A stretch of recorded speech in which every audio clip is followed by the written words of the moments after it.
Alright guys, so I'm not sure where the last clip finished off at, but basically when you put the cylinder on, you're going to want to squeeze the rings. There's going to be a gap parallel with the, I guess, the upright of the machine, I guess. There'll be two little indentations in the bottom of the cylinder sleeve, and you're going to squeeze the rings from there, making sure that they're in those little notches like I explained earlier. And then you're just going to slide the cylinder on. It's easier from the right side of the bike near the kickstart side. If you do it from there, it's probably going to be a little easier. Basically, you put that on, slide all the way down, make sure your base gasket is on right. The two larger holes are going to be on the right side of the bike, the kickstart side. And then you put the base gasket on before you put the cylinder on, of course. Put that down. You're going to torque the bottom bolts. These ones right there. There's going to be 18 to 20 foot-pounds. I did 18. Actually, no, 18 if you want to do with like a torque wrench, you probably have to use a crow's foot. But I did it by hand with a wrench. But the actual torque spec is 18 to 20 foot-pounds for anyone that actually is going to do that. I just snugged them up fairly tight, and I did an equal amount of pressure on every single one of them. Once you get your cylinder put on, clutch cable, little bracket installed and everything, you can go ahead and put the head on, and also you can begin putting the reeds on and stuff. I prefer putting the head on first, getting everything torqued down there.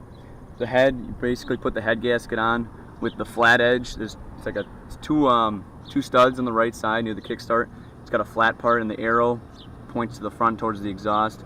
Put it on that way, and then you're gonna put the head on, torque the bolts down to 20 foot-pounds, 18 to 20 foot-pounds. Doing a crisscross pattern, it'll be six studs, so make sure you torque them all evenly to 18 to 20 foot-pounds in a nice star pattern. Once that's all torqued down with the base of the cylinder, then you can go ahead, put the reed cage on, put your new reed gasket, it goes behind the reeds themselves. Tighten all that up. I don't have an exact torque spec. I just tightened them up pretty snug. They're only 10mm bolts, so don't go Hulk mode on them. After you got all that done, you can put your carburetor on and your exhaust and make sure everything's clean. Put your new spark plug in and put your spark plug wire back on. And you're pretty much ready to go, guys.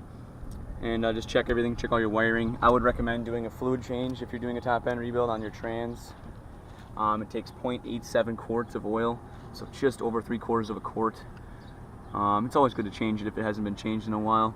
Then you can put your exhaust back on, put all your bolts in, exhaust, all the gaskets and stuff. There'll be a crush ring for inside your exhaust. You'll put that on before you put the cylinder on, guys. It's gonna go right. You'll see it behind that flange. It just kind of pops in there and it sits real snug inside the cylinder itself. So you put these rubber things back on, the vibration stopper things.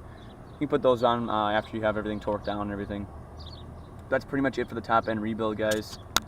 Nothing really else to do besides just fire it up. Alright guys, so I just did the first heat cycle. She runs good, started up right away. Actually started with no choke, so that was pretty cool. Runs pretty good. Just gotta adjust the idle, maybe adjust some of the fuel air mixture screws a little bit.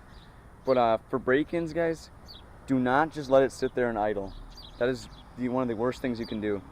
What you want to do is take your throttle, and you're gonna keep hitting the gas and getting through all the RPM ranges. Don't like pin it all the way, obviously, but don't let it idle either. So just alternate your throttle, going through the RPMs, just to get it hot. If you have an infrared heat gun, you can check the temperature of the head and the cylinder and try to get it to like the 170-degree range, the high 160s, 170s, and that's pretty good. As long as it stays, get it hot enough so that it stays at a certain temperature, then you know it's probably good. And then you can shut it off completely, turn it off, and then let it cool until it's about the temperature of whatever it is outside. So here it's probably like 80-ish degrees maybe. So that's what you gotta do, guys.